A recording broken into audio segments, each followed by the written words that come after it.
Thola ngithanda mina amantombazane. Ngangena isibhaxu lesisimangalisayo. Khumbula kahle khona ingane kaMkhize enhle iCaster wakuthiwa uLungi. Ngicabanga ukuthi usaphila uyibona iPodcast leyo khona. Ulungi mfethu one given night linethi izulu. Akukhumbula lo mkhonto wami ngikhuluma ngawo engazikhethela wona. Linethi izulu. Khona intwana ephunyelwe imali la skimini sami intwana encane nje uGunja yabo. Shuthi uGunja angilande la ngishibiza khona. Uhlobene nalethekini. Bangilande bo2. Choqekela siphatheleni yabo surprise. Sithi afika already 2 cases chebhodlela. Hayi yabo lapho ngizomele vele. Hayi siqala sishibize. Kwakusadumela ingoma le kaBrenda Fassie ethi yizo. Ngaleso sikhathi into engikhumbulayo nale ngamafikizo lo sibongile. Hayi shaya lezo ngoma ku-jukebox siyahlala. Liyani izulu yabo. Hayi kushaya isikhathi sokuthi siyahamba ke sesiyolala yabo leyo nto. Ngiphethe le nkemba yami la. Hayi sihambe. Iqala lethekeni ngishintshele endleleni yabo ngisazi mfethu ukuthi sasibangani yabo. iCaster silingana kanje nayo. Ngiyacabanga ukuthi uLungi lapha wathi togoloko kakhulu because sasu-3 ebhodleleni namakesi awu2. You can imagine intombazane izoba njani. Ngathi kwakuplan nje wamdidile ngalalanga because naye afterwards washo ukuthi engeke naye akazazi ukuthi wayengenwe yini because uyangisaba futhi uyangihlonipha. So amanu uLungi mfethu angihede yabo. Sasisofika edladleni. Angihede qa.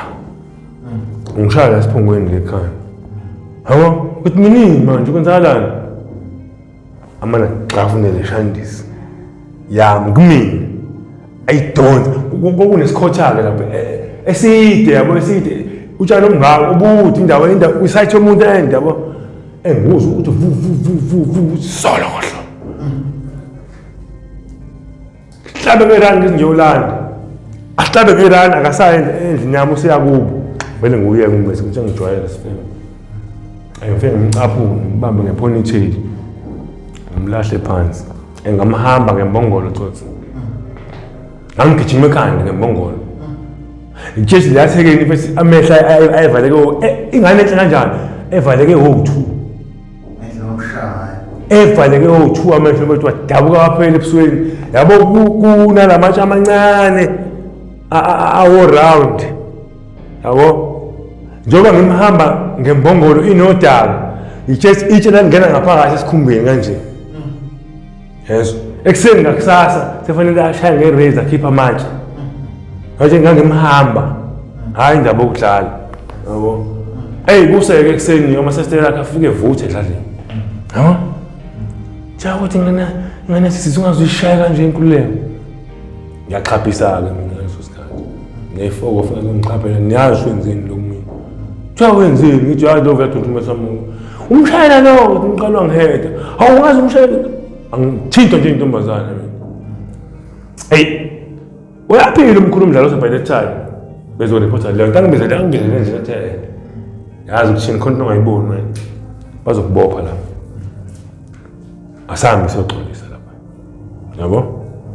Esambe wena mfethu sozehlisa lapha kaMkhize babhampeke phela vele nabo bashaya bam bangithuka. Kudla ukuthi sangithanda mfethu lengane. Yabo yayismile khona ingaboni emehlweni. Yabo? Sekuyimi ke sengiyayinesa ke manje. Yabo mangishontshile sengifika nento ezimnandi la. Yabo?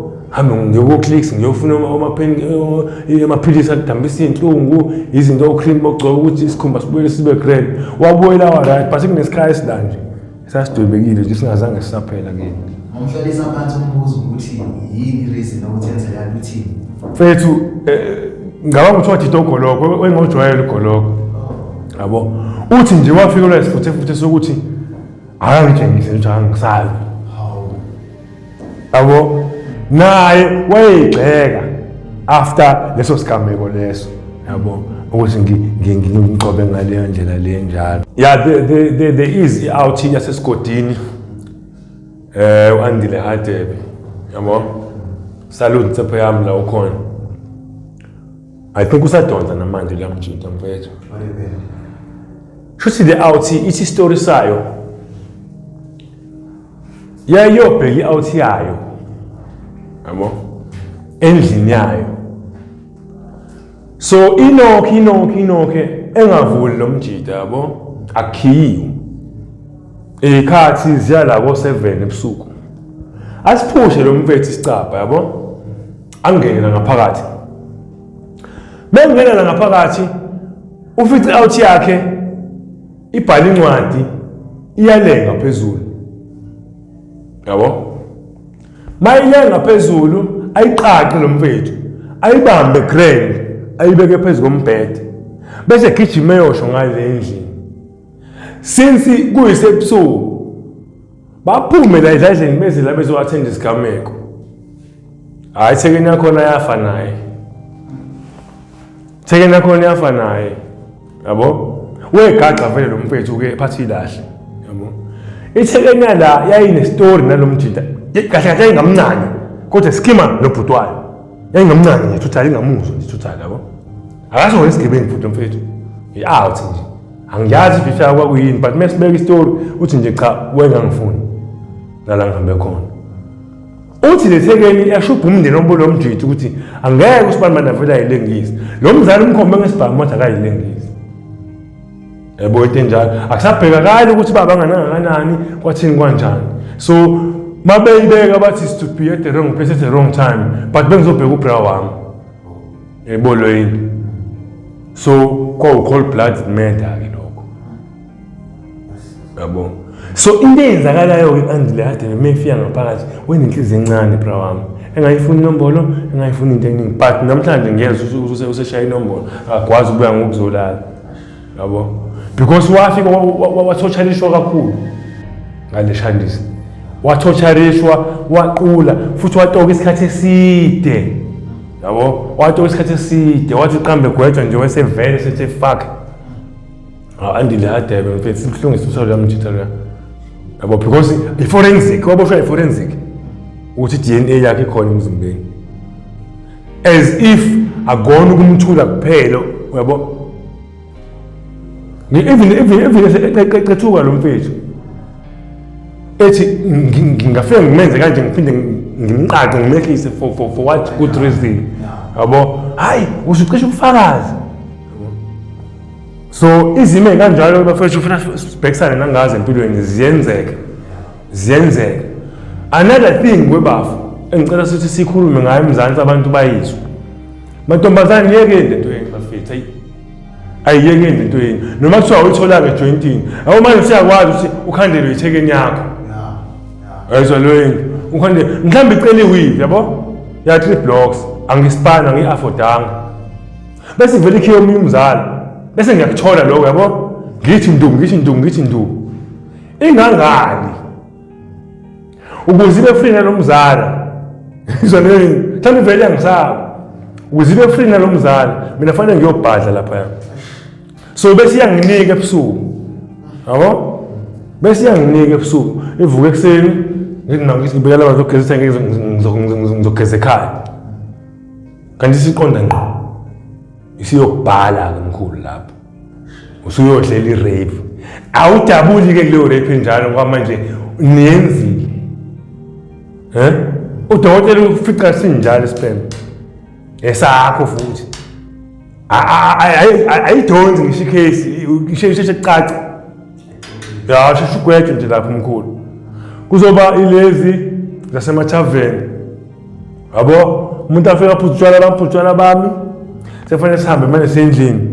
Hayi futhi sihambe sendlini grand. Bese sifika endlini senze umsebenzi futhi kahle kuvunyelwe. Akuyavuka ekseni. Siyangikhetha isabe manje.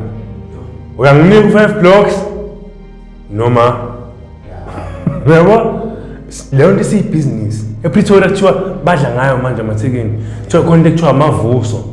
Yeah, kuthiwa amavuso kuthiwa futhi awaqali ngaphansi kwa 2 blocks amavuso 5 years. Thank you 5 blocks kuyaphezulu. Can you imagine mongenayo lo mali? So uyayibona ukuthi bangakanani abafowethu abangaphakathi ngezinto abangazazi. You know, baningi kakhulu abantu abangaphakathi ngezinto abangazazi bafethu. So fanele siqhubekele sizibheke nathi majida. Yabo? Ongconiba nethekeni yakhe straight. Yabo? Mawuphuma ukoshibiza uyifonele yona noma uBolt hamba uyilana ngoba nje yabo nje leyo yokuwina emathaveni bafethu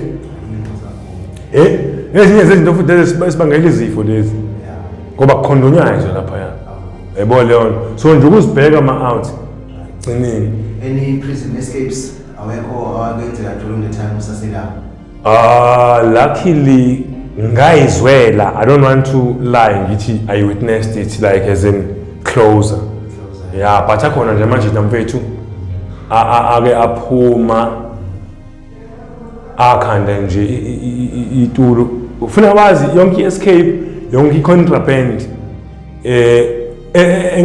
enzeke ejele ungena kwezinto ezingekho emthethweni noma ukweqa kweziboshwa likhona iphoyisa elisuke li-involved because into eyenziwa correctional ama-officers akhona ayavaleka ezwa leyo nto umhla 15 ungashaya so iyiboshwa ithatha advantage yaloko iyiboshwa ziyayiphatha-ke imali mfethu iyiboshwa ibona abantu abenza imali eSouth Africa okuphathela u20k engaphakathi ejele mina ngihluleka ukuhlanganisa u10 ngingaphandle so bathatha advantage ukuthi-ke amaphoyisa-ke awabunamali then bese bekhanda iplan yabo what happened lapha yampethu lapha baphuma ngeshiti baphuma ngeshiti lapha iwada yabacuphela ucingo yabo eliqhumisa nocingo kanje eliqhumisa ngalivula liyeke plan yabo yayilapho ngoba phela kunelokhu kune-reservoir phezulu bavulela nje la ngemuva kwezindlu ngale yabo indawo enganakiwe leyo lapho la bathatha ishiti balidabula ishiti yazo babophe ifinto kuze kube intambende and mhlawumbe uzokhumbula khona iposter kuyavela Facebook ebanjiwe umjito kade zama ngweqe ngaleyo shandise yayiphuma nje windini yehla kodwa ngishona phansi yabo lize liyofika ground depends ukuthi isela kuyona lo muntu inama floors amangaka yabo behla bafika kahle nje phansi vele post yakhe lo baba leya it was a very quiet and easy escape yabo because ubaba wayebavulelile lapha